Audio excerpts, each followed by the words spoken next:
أعوذ بالله من الشيطان الرجيم بسم الله الرحمن الرحيم الحمد لله رب العالمين وبه نستعين والصلاة والسلام على أشرف الأنبياء والمرسلين سيدنا ونبينا بالقاسم محمد وعلى عترة الطيبين الطاهرين المعصومين اللهم صل على محمد وآل محمد وأجل فرجهم. Welcome back to Real Talk. It's my pleasure this evening to have Naheed Dadlani as our guest on Real Talk, and I'll let her introduce herself. Assalamu alaikum, Naheed.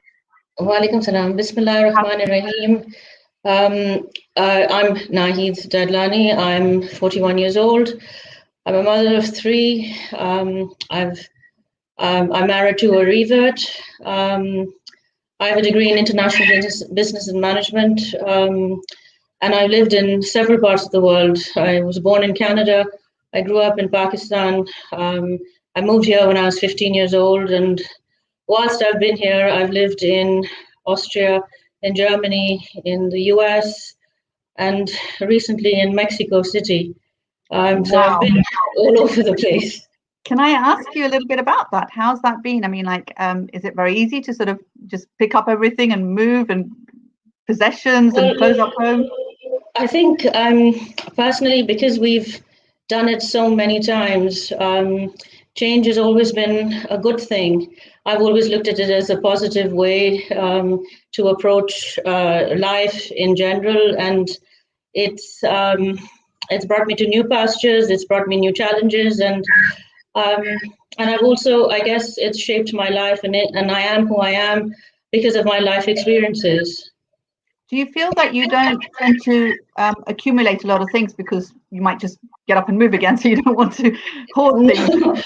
No, if you were to come and have a look in my house, I think you'd be shocked to see the amount of things I can accumulate. So, but I think it's easy enough to. It's all about your mindset. If you want to pick up and try out a new country, it's as easy as sticking your things in a suitcase and getting the rest sent by cargo. So that's what I've experienced so far, anyway. Brilliant. The other thing that you said, which was quite interesting, was that you're married to a revert. Can you just go into that a little bit? I mean, the challenges of that and how you met.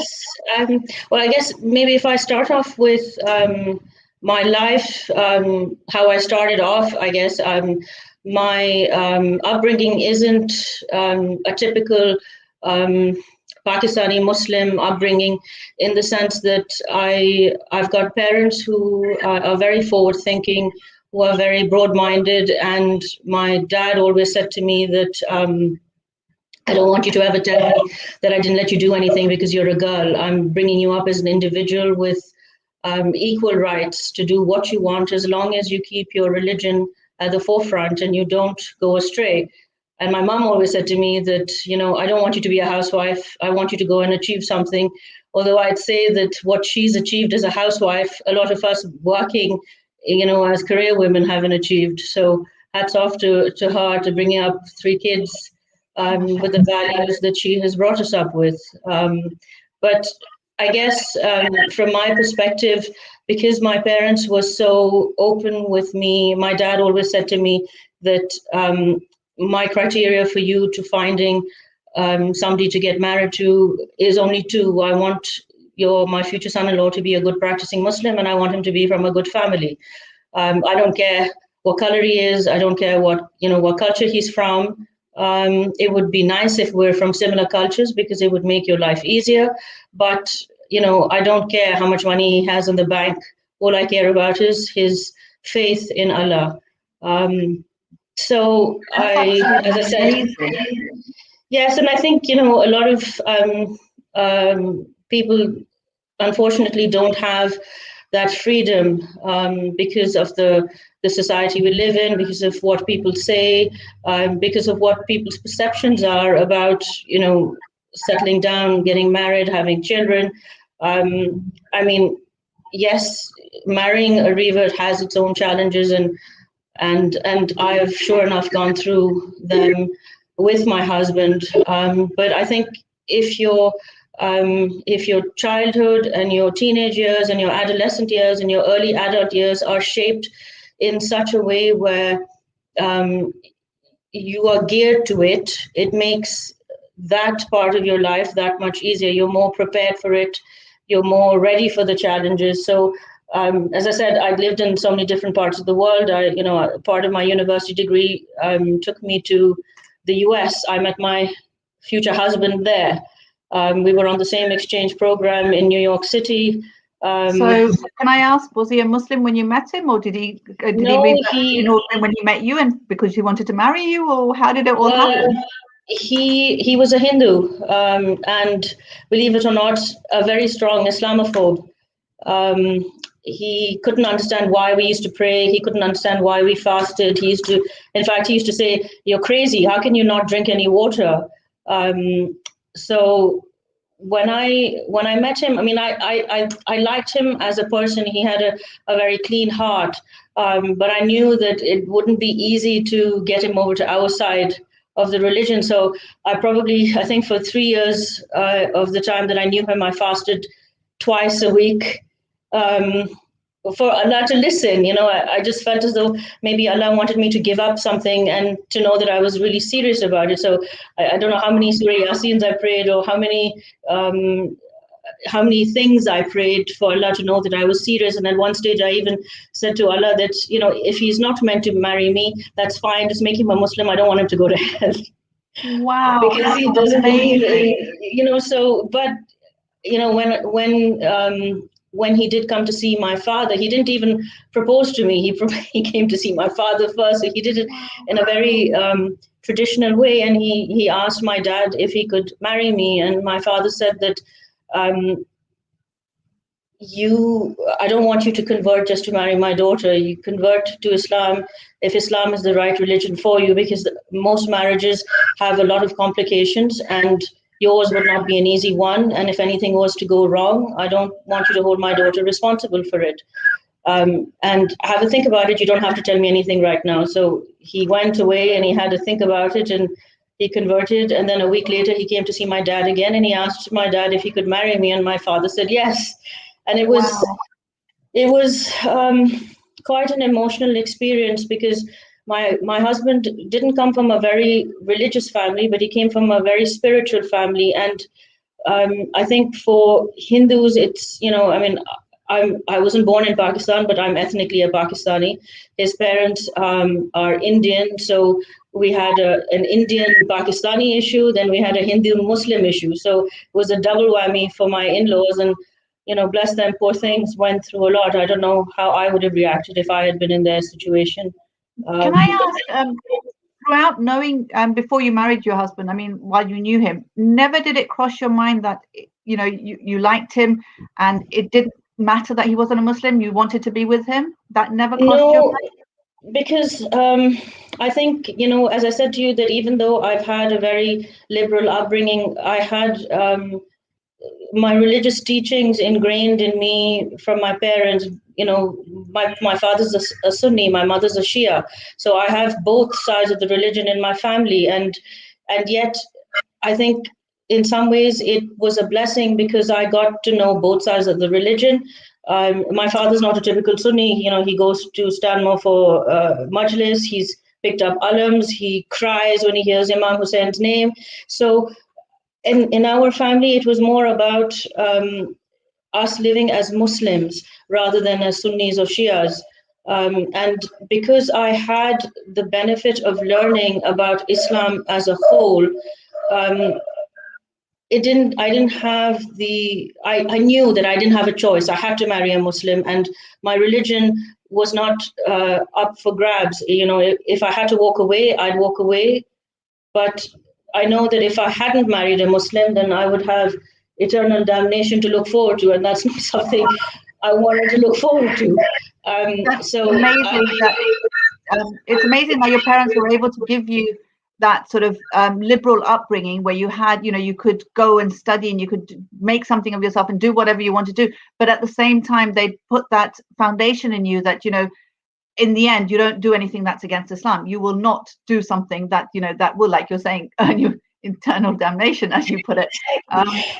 And so I think that's really beautiful to get that sort of balance, because I think a lot of the times parents are very scared to allow their children freedom, because they're scared that they're going to go against Islam, or they give them too much freedom and then they find that they do go against Islam. So it's to get that balance is really, really difficult. And I think what's key in that is to have that rapport with your parents.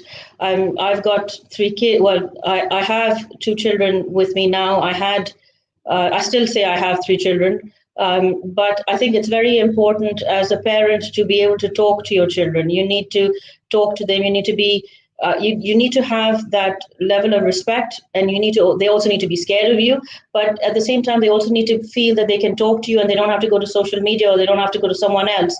And that's what I had with my parents. My mom, I confided in my mom about me wanting to get married to Mehdi, and she'd said to me, have you gone nuts? He's not a Muslim, and is he really going to change? And I said, well, let's see, time will tell. And then when he embraced Islam, he went through a lot of challenges himself. His parents thought that it was just a phase, so they temporarily agreed to it, and then his parents live in Nigeria. They took him back to Nigeria. They thought that if he was away from me, I'd be out of his system. Islam would be out of his system. His first Ramadan was in Lagos, and he was vomiting and he couldn't get used to it, but he still kept all his fasts. And he went through all those challenges, and then he came back. When he came back he wanted to come visit me over the Easter break. This was 9 months after having left England, and he'd converted in 2004, December 2004. He had a family wedding in Dubai, and he went, and he wasn't drinking any alcohol, but he hadn't told his parents that he had converted. So he was making up an excuse that he was on antibiotics, and that's why he couldn't drink. And then after the wedding, because he didn't want to, break it to them whilst the wedding was in process, so he told them after it, and I think his mother probably dropped the plate that she was washing. And then we tried, whilst he was in London, to convince his family. And then I think his parents said that, come back to Lagos and we'll decide. So he went back and he tried to convince them for 9 months. And then he wanted to come visit me in the Easter break in 2006.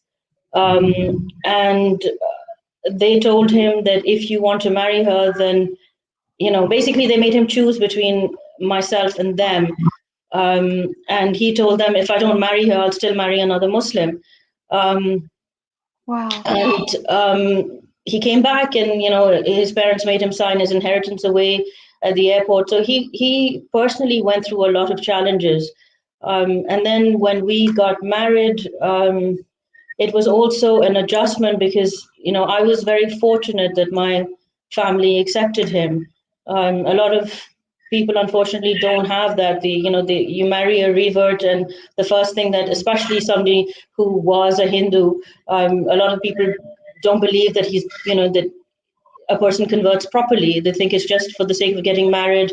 I mean, I had plenty of people on my family side living in Pakistan said to me, he'll never convert. He's always got to be a Hindu, and he's an Indian, and how can you marry him? And I said, we've got to get past all of this. The life is so short and life is so fast. And if you really understand the essence of Islam, it is about unity. It's about brotherhood. It's about seeing past color, creed, caste. All of that doesn't exist in Islam. And if you think about it, the fact that he had to give up so much, and if it had been for you, there would have been that sort of resentment every time he didn't get what he was expecting from you. Whereas because he did it for God, the expectation was from God. And so that probably gave him the motivation to continue being a Muslim. Exactly. And if you were to meet him now, you wouldn't think he was a revert. He's been a Muslim for, probably 17 years now. And his level of faith and dedication to Islam has surprised me, in many ways, because we've gone through a fair set of challenges. I think far more than the average person would have in the period that we've gone through it.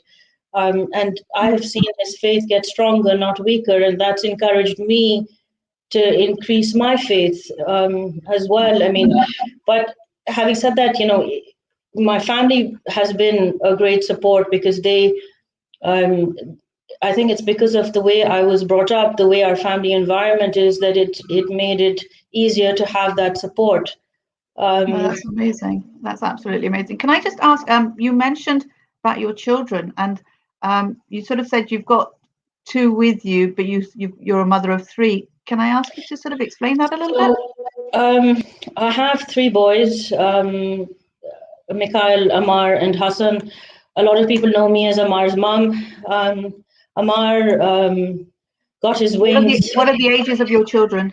So Mikhail is 12, Amar is forever 8, Hassan is 7. When I'd mentioned earlier that I have 3, but I have 2 with me, Amar is with Allah.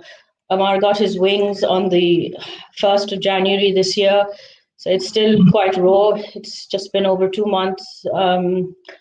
Amar was diagnosed with bone cancer in June 2018. And that's probably been the biggest challenge of my life. It's not easy having a child. When you found out, how did you find out that he had bone cancer? He was what, 5, 6 then? It was just before he turned 6, so it was on the 29th of May. It was my parents' anniversary. It was Ramadan, so we cut their cake after iftar. He had some, and then he went up to the playroom, and then 5 minutes later, I just heard a lot of screaming. And my son, Mikhail, came down saying that, Mama, Amar's done the splits. And my brother brought Amar down, and he was yelling in agony. I thought he just pulled a muscle in his groin. And so, I gave him some paracetamol, and my husband put a cold compress, and I put him to sleep. Eventually, he stopped screaming and he went to sleep. And then the next morning, he was fine. He was, dragging his leg a bit. And my mom said, please take him for an x-ray. It doesn't look right to me. So I took him to Mount Vernon and had an x-ray done. And then the radiologist said to me, I need you to just wait. I need somebody else to have a look at it. So bottom line, they saw a fairly large, a 9.6 centimeter tumor in his left thigh. Amar wasn't symptomatic of cancer at all.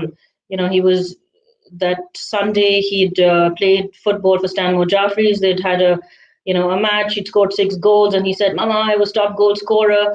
And, at first I thought he was just joking, but one of the other dads said to me that, no, he really did score those goals. So he had a healthy appetite. In fact, from all my boys, he probably ate the best. He didn't like sweet things, didn't like chocolates. It wasn't like he lost weight. So when they told me that he had an almost 10 centimeter tumor in his thigh, I was just shocked. And then he got referred to your mind at that time. Well, to be honest, a few years earlier, my mom had been diagnosed with breast cancer, and when I was pregnant with Hassan, she'd gone through hell and back. And I don't know how we got through that period, because she went through a lot. And so I wasn't new to the word cancer, and neither were my kids. And so when they told us that Amar had cancer, we told Amar that, you've got cancer. He knew what the word was. And I said, we've got to take you to a hospital to get you better.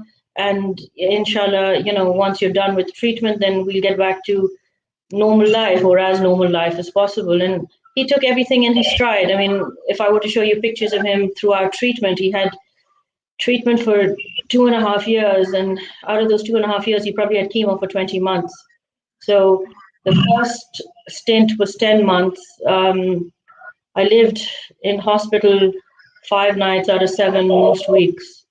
And it was, I think, taxing is putting it mildly, because it's not just your child that you see going through this. You live on a ward with 3 other kids, and you see their bald heads, and you hear them retching, and you hear them screaming, and you hear them crying, and you see them shrinking and shriveling up, and then you see kids die.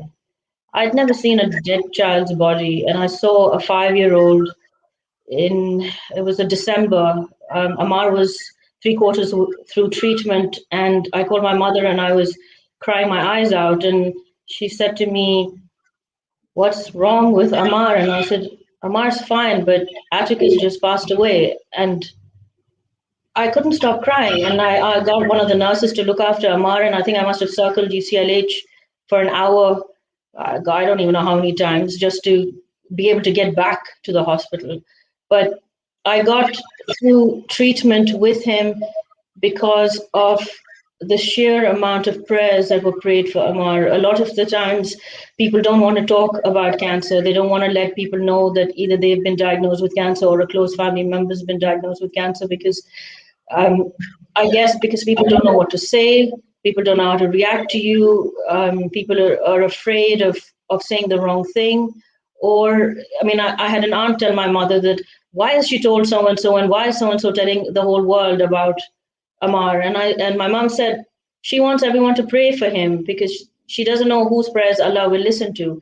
And you know, we had a dua group with 22 family members, and the amount of prayers that were prayed for Amar on that group, the amount of tasbeehs that were prayed, and then I had friends who went. I mean, you have friends, and then you have friends, and my friends were and are like family because they went above and beyond. They did things for me that you know. Even if I try to do half of what they did for me, I wouldn't be able to do it back in return. Can I ask you here? So obviously you had a lot of support, and that was partly because you had an amazing family and your friends, and you allowed people in because you told people about it. But I'm just trying to think about your own journey and what was going on in your head, and your conversations with God and your relationship with God. I mean, how was that going? It's like, like you said, you'd been through cancer with your mom, and that was really, really difficult. And now you've got your son who's got cancer. Throughout that journey, can you just sort of maybe walk us through your relationship with God and how that planned out? I mean, with my journey with Allah has been a journey in itself. I didn't do hijab. So that day when I called my mom up and I told her that Atticus had passed away, that was, I think, December time. My mom started doing hijab, and we'd had Sayyid Amar at our home one evening because my dad wanted to discuss something with him, and we wanted to sort of understand how we were going through so many hardships. And Sayyid Amar was sitting next to me at our dinner table, and he said to me, "Give up something. Allah will like that." And I said, "Well, the hardest thing for me is to do hijab. I've never done hijab. I've tried. When my husband converted to Islam, he said to me, I'd like you to do hijab." And I tried it, but I remember I'd gone into a restaurant and I had a bright red hijab on at that night, and I just felt that the whole world was staring at me, and I found it very difficult. But I made up my mind that inshallah, once Amar was done with treatment, I would do hijab. So 28th of June 2019, I started doing hijab. So it sounds like rather than you blaming God or being angry with God, it sounds like it sort of strengthened your relationship with God some way? Definitely, because I think, as I said to you, that I had told people about Amar's cancer. I wanted people to pray for Amar. One of my friends, she introduced me to the Nutba group that I'm part of, and I had Nutbas at home. I had Majlis at home. I had, the amount of Quran that was prayed in the house. So for me, Islam has been a journey. At every step of my life, I've gotten closer to Allah. I don't, when Amar passed away, a lot of people said, you must be really angry with God, non-Muslims. And I said, no, because Amar had a purpose. He fulfilled his purpose. And my relationship with God is not, I want to get closer to Allah. I've gotten a lot closer. I pray regularly. And, I'll be honest, there were times when I used to not pray. Or I used to be very irregular in prayer. But now, if I was to miss a namaz, I would feel really guilty. It would eat me up inside, and I'd have to get up and pray. So for me, I think Allah is all loving, and He is so merciful. And it's only if you see how merciful he is and how compassionate he is. And through all hardships, there is ease. You just have to look for it. I think the beautiful thing is a lot of the times we have, we have children and we feel like we need to teach our children, and they've been given to us so that we can teach them and we can bring them up. And it just sounds like Ammar was sent here to teach you and to bring you closer to God. Definitely. I mean, my son, my 8-year-old son, has taught me so much about Islam. He's been a blessing. I am so blessed to have him as my child, and for him to have been in my life. I miss him terribly. I look at it that he is on a journey. He's gone on a long vacation. I will see him at some point when my turn comes to see him. But he was a blessing. He brought me closer to religion. He got me to do ziyarat. I never thought I would go to to Najaf and to Karbala and to Mashhad, and I did all of that whilst he was having treatment. We took him in and out of hospital without UCLH nurses knowing, but we did it. And he wanted to go for Umrah. So whilst he was having treatment, his last stint of treatment, he said to me that I want to go for Umrah. I haven't been able to do that. I've gone for ziyarat, but now he is with Allah, and he's doing his Umrahs, and he will do his Hajj and everything that he didn't get to do in this life. I think it's beautiful because sometimes we're given children for this world, and sometimes we're given children for the hereafter. So a lot of people, when they miscarry, I tend to tell them that God gave you that child, but not for this world, for the hereafter. And it's in some way you got Ammar partly for this world a little bit, and he's waiting for you in the hereafter. And I think one of the things that you said when we were having a conversation before this interview, yes, which I thought was beautiful, was I think you mentioned about how when you talk to your other children, you tell them that Ammar is waiting in heaven and at the gates of heaven for us, and we just have to make sure that we meet him there. So we need to make sure we do enough right things and good things so that we can actually meet him there, because we want to be a family again. And I thought that was such a beautiful way of looking at it. It's such an amazing way. I think it's my husband. In fact, he sits with the kids and he says to them, "Where do you want to go?" And they instinctively say Jannah. And he said, "How are you going to get there?" So it is a mindset, and it is a process. And whilst a lot of people have said to us that Ammar has given you a ticket to heaven, and I said, I hope that is the case, but I still have to make sure that I behave myself so that Ammar doesn't tell me, "Mama, what happened? Why did you mess up? Why did you make me wait so long?" I don't want him to say any of that to me. So I'm going to try very hard to behave myself and to make sure I get there and don't mess up on the way. That's absolutely amazing. Your other children, Mikhail and Hassan, how have they been through all of this? And how have you managed to sort of keep your strength through while you're looking after Ammar and then looking after them and being there for all your children? Because that's quite difficult as well, isn't it? Yes. My parents have been second parents to my children. So whilst I was in hospital for the first 10 months of Ammar's treatment, my dad looked after Hassan. So a lot of the times we're joking, but we ask Hassan, "Who's number one?" And he says, "Nana." "Who's number two?" And he says, "Nani." And then I said, "Where am I on the list?" And he goes, "No, Mama, you're number 3, Daddy's number 4, then it's Mikhail, and then it's Ammar."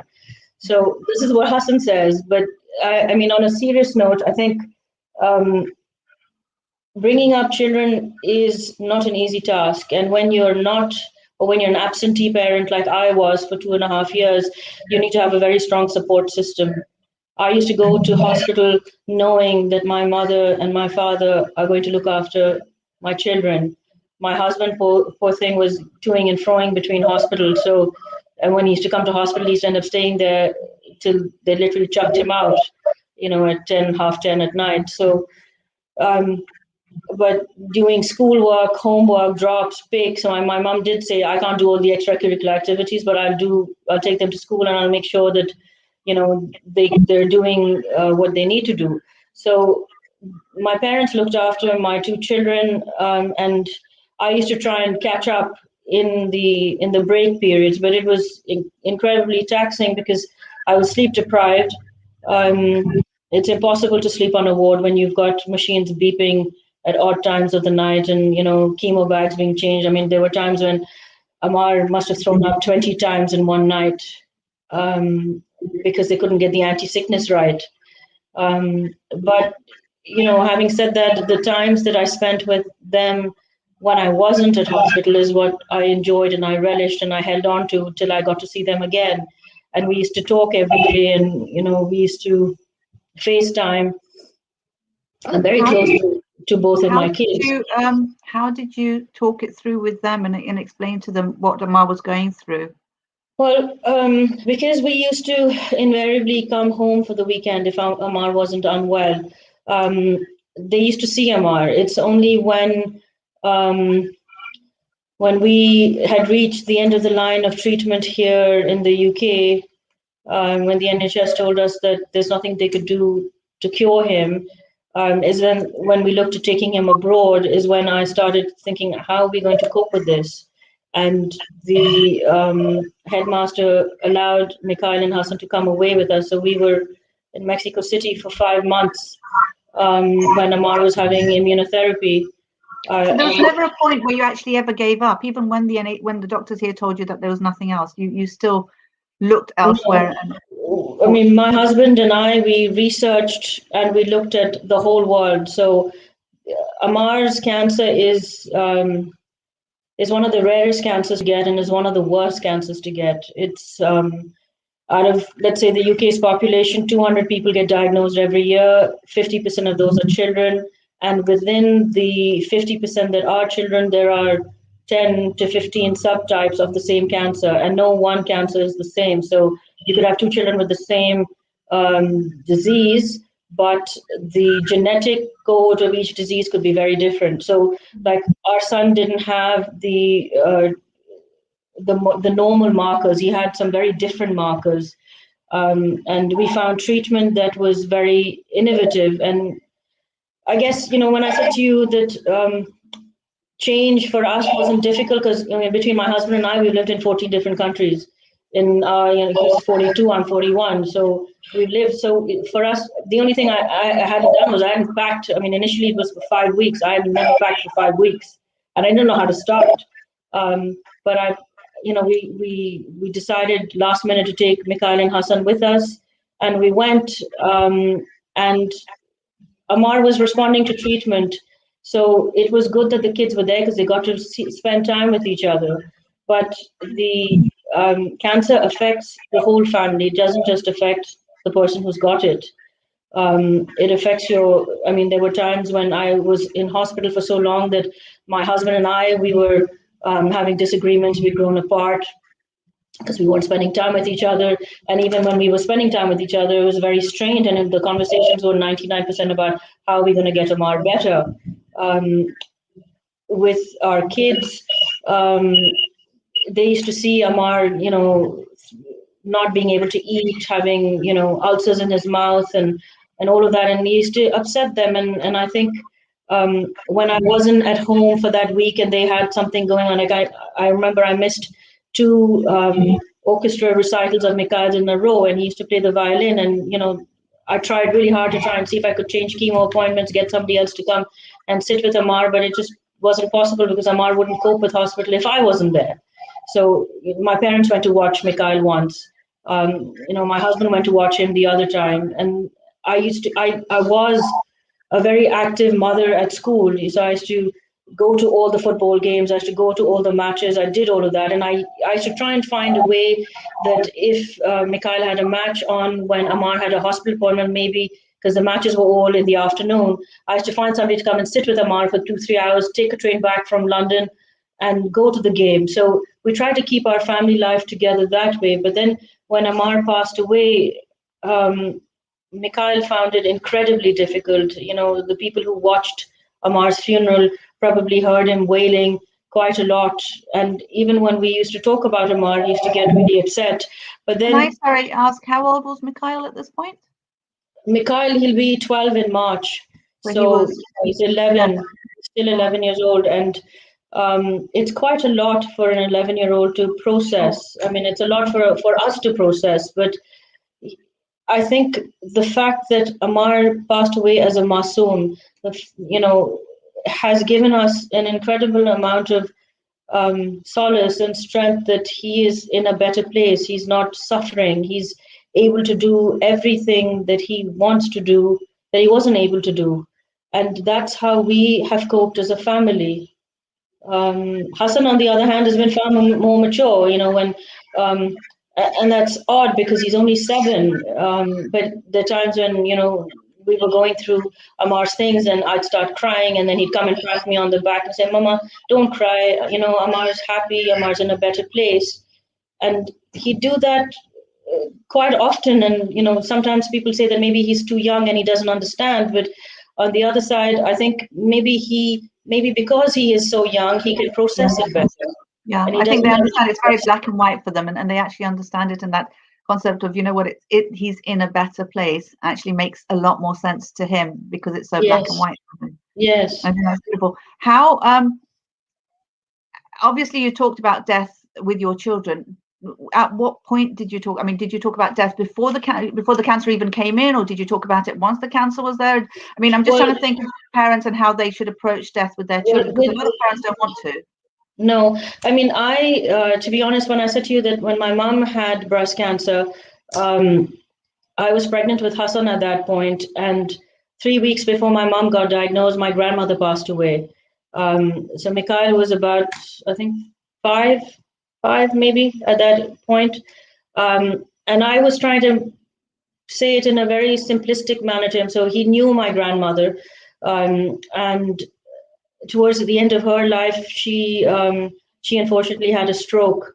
And so the last 10 months of her life were in a care home, and it was very tough. But whilst I was pregnant, I used to take Mikhail to see my grandmother, as often. We used to go 2-3 times a week, 4 times a week sometimes, to go and see her. So he saw her going from being a normal person who was talking to suddenly being lying down and not really communicating. And then when she passed away, I said to him that Granny's gone on a big slide to Allah, but the slide goes underground and we can't see it.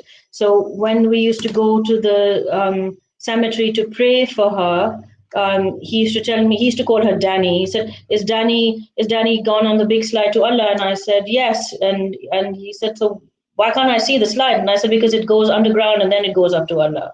So he'd been exposed to death at, say, 5 years of age.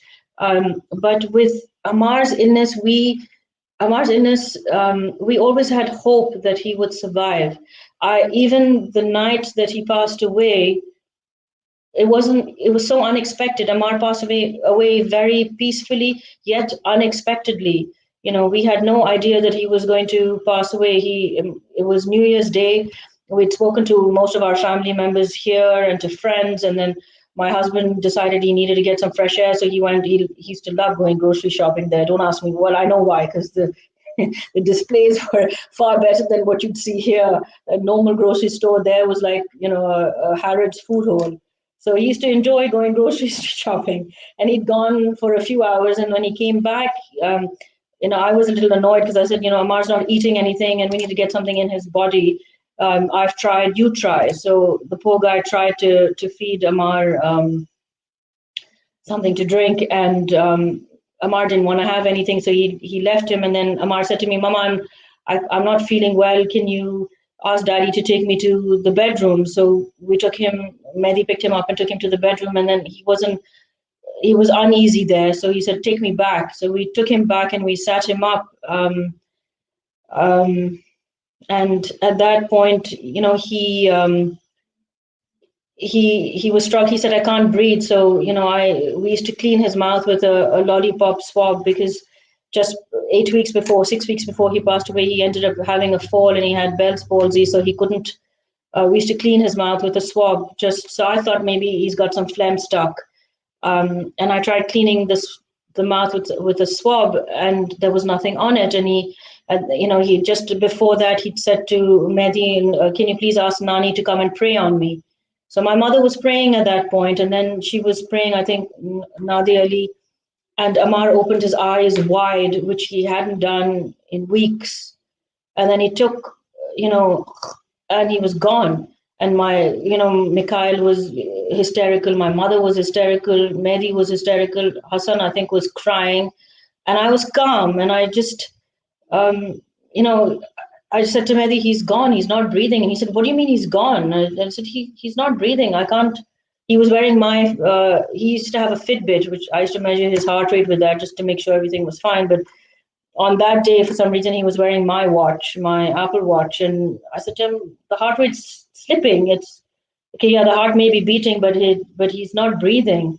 So, he called the paramedics and they basically confirmed, I mean, they took 10 minutes to come, but at that point he had a slightly elevated heart rate and then he had a flat line. So that's the first time they saw somebody, their own brother, pass away. Um, and I guess it was, I mean, it's hard to explain the emotions that went through us, because it wasn't something. I think in the previous time when I had mentioned that sometimes when death is expected, it's sometimes harder to comprehend. When it is unexpected, it's sometimes easier to process, because it's finite. Death is finite. It's Allah's will. There's nothing you can do about it. I think for me here, it's we're told that before God takes our loved ones away, He gives us the sabr and the strength to be able to handle it.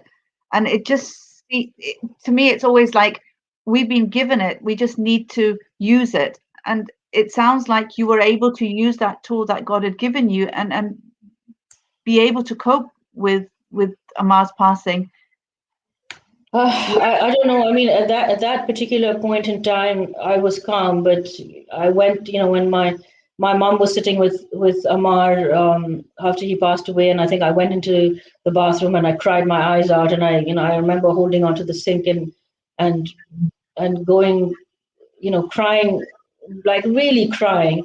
But I didn't want to cry in front of the children, and I didn't want to cry in front of Ammar, because my mom used to tell me that the soul doesn't like it when you cry. And I know that towards the end of Ammar's life, he fought, because I used to tell him, Ammar, if something happens to you, I can't live without you. How am I going to live without you? And he used to tell me, okay, Mama, I'll fight for you. And I know he fought towards the end because I wanted him to live, and he was tired. His little body had gone through hell and back, in this life. And he had when I said to you, he had a 10 centimeter tumor in his left thigh. When he had surgery, they replaced 17 centimeters of bone with a internal metal prosthesis. So, he went from being a really active kid to having to live with a disability, but he still smiled. If you see any of his pictures, even when he has a bald head and chemo going through his veins, he was smiling. He was a blessing. He was a joy, and to see him, to know that he is happy. As a parent, you want your children to be happy. And if Ammar's happiness is with Allah and not with us in this life, then that is what it is, and you have to be happy for him. I think that is so profound, and it's such a beautiful statement that you've just made. And again, I think when I said that God gives sabr, that's not necessarily that you're not going to grieve. Of course you're going to grieve, and the fact that you cried, of course you're going to cry. That's normal and that's expected. But it's you had when God gives us sabr, it's the strength to be able to do what needs to be done. And at that moment, in your mind, you didn't want to cry in front of your other children. You didn't want to cry in front of Ammar, because although his body had died, his soul was still there and was watching over you and could see your reaction. So I think that's really powerful that you were able to use the sabr that God had given you and be able to carry out whatever needed to be done at that moment. But that doesn't mean that you can't grieve. And the love that you have for your child is a love that, is such a beautiful love. It's not a selfish love, because you're not focusing on your loss as much as you're focusing on his happiness, which is so beautiful. It's amazing to hear. I pray that God gives us the tawfiq, all of us mothers, to be able to live in a way where we can actually focus on our children's happiness rather than on our own selfish love of what we need from them rather than what they need. It's beautiful. It's absolutely beautiful. And again, God, I suppose, gives to those who can handle what he gives, right? And Allah says, right, that he's not going to give you a burden you can't take, but It is. I mean, there were times when I used to say, Allah, I can't take this anymore. When is this going to stop? When are the tests going to stop? It's just too much to take. But, in every namaz, I do pray for sabr. I say, there are some days which are easier than others. I mean, as late as, last week, I felt like eating burgers, and I'd asked my husband to get some burgers, and he said he's very particular about the kids eating their vegetables and having water before they eat their food. And he said to me, please go cut some cucumber and get some lettuce onto the table, and lay the table out so that they eat properly. And I went down and I took out 3 glasses. I filled 3 glasses with water. I put them on the table, and I was laying 3 plates out, and I thought, what am I doing? And I had to stop. And it was, and then a few days after that, I went into the TV room. Hassan was there, and I said, Amar, what do you want to eat? And then I looked at Hassan and I said, I have to, it's hard. It's hard. And you do need, I mean, Allah does give you sabr if you ask for it, but you've got to ask for it. Yeah, and also use the tools that God's given you. And like you said, your friends, your family, and looking at the positives of what you got from Amar as well, rather than focusing on the just the loss. I mean, like you like you keep saying, you got a lot from him, which has made you who you are now, which is beautiful again. Really, and what we decided as a family, that we want to set up a foundation in Amar's name to help others, not just people who have terminal illnesses, but just generally to help people who need help, because help doesn't just come in financial means. Yes, people need financial support, but you also need, I mean, part of the reason why I'm speaking to you today is because if somebody can take one thing from the life that I have led, and if that can help them, then I have done what Allah has asked me to do as a Muslim and as a mother who's lost a child. That's amazing, and inshallah, Allah accepts this from you, inshallah, and gives you the reward for it, because only He can reward you for what you're going through and compensate you for the pain that you're feeling. On that note, can I ask you, not only just Amar's story, but the life that you've led, where you've married a revert, and the challenges that you faced with that, and Yes. and moving countries so many times, and everything that you've been through in your life. If there were 3 things that you could 3 pieces of advice that you could give to the listeners, which if you had been told would have made it a little bit easier for you, what would be those 3 pieces of advice you would give to the listeners? Well, I think the first thing I would say is that believe, and really truly believe, that Allah is there for you. Because if you hold on to your faith and you really believe with all your body and your mind and your soul that Allah is there for you, then you will get through anything. I mentioned earlier on that religion has been a journey for me. I mean, it has, and I think if I had maybe had stronger faith earlier on, if I had done some of the things that I am doing now, maybe my journey would have been a little bit easier. Because I think Islam is like the jar that holds you together. You can have all sorts of bits in the jar, but if the jar is strong, then nothing will shatter you. And through all your trials and tribulations, if you hold on to Allah, then Allah will get you through anything, even the hardest test of losing a child. Can I ask you, practically, what's one thing did you do that helped you to build that relationship with God, or that faith in God? I talk to Allah. So I outside think, of Salah, right? Just general, just talking with Him. and not just complaining to Him. in namaz. It's just that if you don't always have to talk loudly. Even in your mind, you ask Allah to help you, to guide you, to show you the way. If you're unsure of something, and Allah listens. Allah has different ways of showing you that He listens. Sometimes some things happen unexpectedly.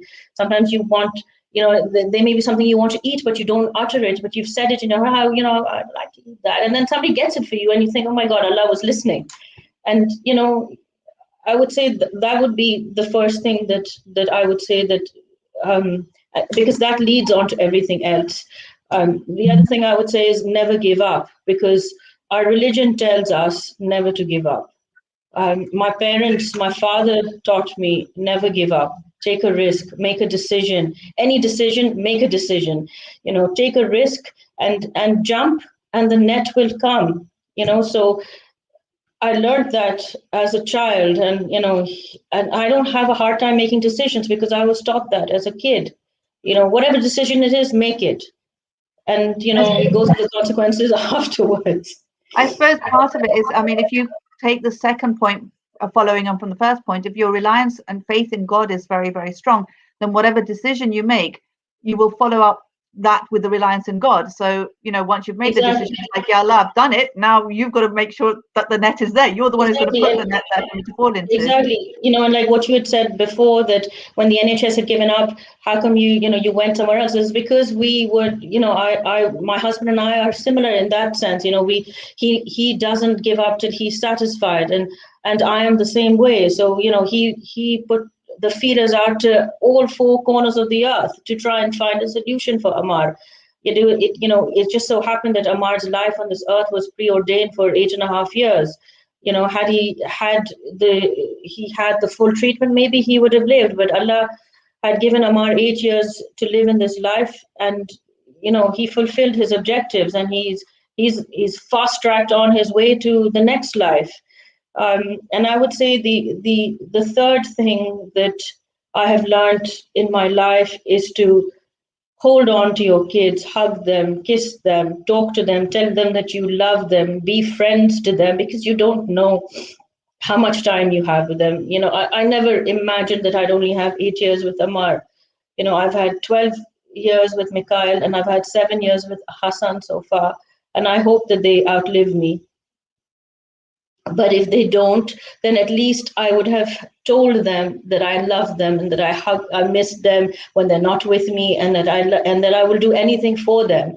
And I think in today's world where children feel that they can't speak to their parents is because their parents don't talk to them; they talk at them. There's a big difference between the two. For sure, and I think that's really, really powerful to have that relationship where your child can come and talk to you about everything and anything, and know that even if he or she's done something that you would be upset or disappointed with, they still feel they can come and talk to you and talk it through, and rather than going to their friends and getting solutions from their friends who would do not have the life experiences that you have, and who do not have the love for your child that they do. So yeah, I think that's really beautiful. So it's not just talking, not just hugging them and holding them, but actually talking to them and having a relationship with them so that they can actually talk to you about everything and anything. Yes. It's really important. And that openness needs to come, and it needs to come from a young age, because if you haven't spent that, or if for whatever reason, because everybody has different challenges. I'm not sitting here thinking, saying that nobody has challenges. Everybody has challenges, and sometimes, like me, you haven't been able to spend time with your child, but it's never too late. It's never too late to start. Initially, if you haven't spent time with your child, it might be difficult. There might be some pushback, but eventually the child will realize that my mom and dad they care about me. They want to be with me. I'm important to them. I'm not just their child. And I think that is central to. We don't know what the world's going to be in 10 years, 15 years time. I mean, it's changed so much in the last couple of years. God knows what it's going to be like in 10 years time when our children are grown up or reaching university. And university has its own challenges. But if you have that close relationship with them, then they're less likely to go astray. For sure. And I think those 3 pieces of advice are really, really beautiful. So the first one, I'm just going to summarize for the viewers. So the first one was to have a faith and a relationship with God. And then the second one was to never give up. So having that total reliance on God and never giving up, and then leaving it in God's hands. And then the third one was to have a relationship with your children, which is a very loving relationship where you're holding them and hugging them and spending time with them and having an open relationship where they can talk to you about everything and anything. Great and amazing pieces of advice. I just want to say that I have been totally, totally inspired by you.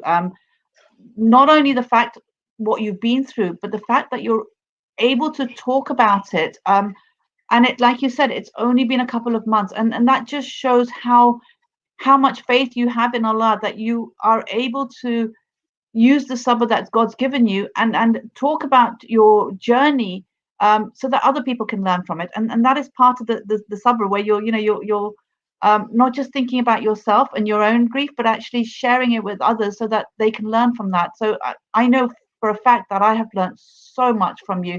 The concept of sabr, the positivity that you talk, that comes out from your words, the way you look at everything in a very beautiful and positive way, has been amazing. And also, I think one of the things that you just touched on, which you didn't, which I thought was quite powerful as well, is the friends that you have and how they've really, really supported you, and how important it is to have the right type of friends. I think that's a huge lesson. Yes, the friends are very important, and as I said, it's been a journey, but the friends that I have now, they understand me best, and they are Muslim friends. So I have friends who are not Muslim, and they're also very, very dear to me.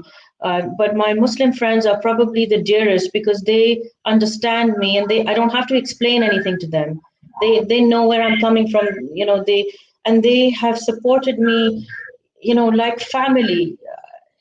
If I could name them, I would name them. But they have been there for me, my support for me, and I wouldn't be who I am if it wasn't for my family and my friends. You can't choose your family, you can choose your friends.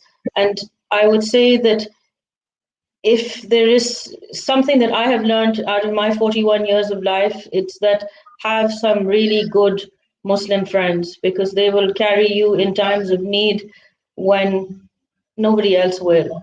I love the way that you put down Muslim friends, and I think that's important because, like you said, you don't have to explain yourself, and the advice that you get from them, the support you get from them, the du'as that you get from them, all come from the fact that they're a Muslim, and that really, really helps. Yes.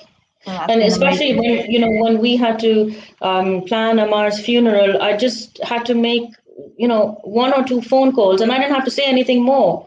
And between the friends who did everything, Amar, Alhamdulillah, had a very simple but a very beautiful funeral despite COVID.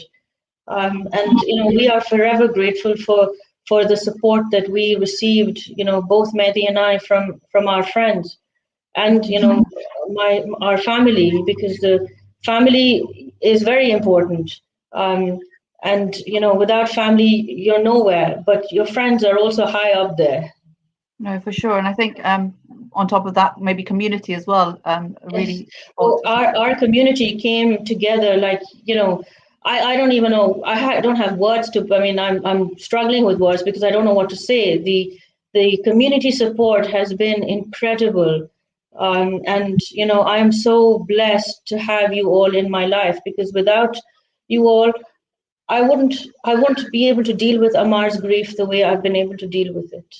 I think Honestly, the amazing thing is, as a community, friends and family, we actually are a family. And I think the loss that you're going through, obviously we can't imagine what that loss is, but to a certain extent we're going through a loss as well, because Amar was part of our community as well, so we do feel that.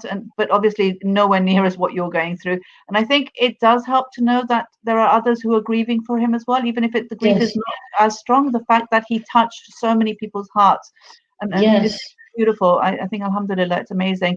And I think it's only at really emotional times like funerals and weddings that we really then appreciate the people that come and help us and are there, yes, and for us. yes. Thank you so very much, Naheed. I know this has been really, really difficult for you and really painful for you, but Allah will recompense you for sharing this beautiful story with us, with your journey with us, because I feel like there's a lot that I know I personally have learned from you, and Thank inshallah you. others have as well taken away lots that they can then implement in their lives, inshallah. Because the whole idea of real talk is not just to hear the story, but to actually learn from the stories and implement it in our lives, inshallah. I just want to finish off with showing a picture of Ammar. It's a beautiful picture of Ammar there. And if we can just recite a Surah Fatiha for him and all the Maromeens, of everyone who's listening, inshallah, Allah give them all Jannah, inshallah.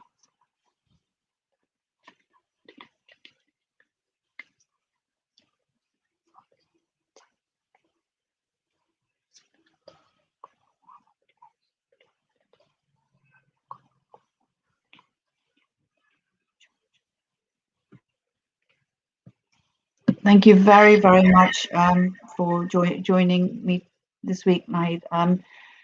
We will be back again next week, inshallah, again at 8 o'clock, and I will be talking to someone who is going to talk about her life journey, going through physical disabilities and how she's coped with it, and how it's affected her life and continues to affect her life, and how what relationship she's had with God through all of that.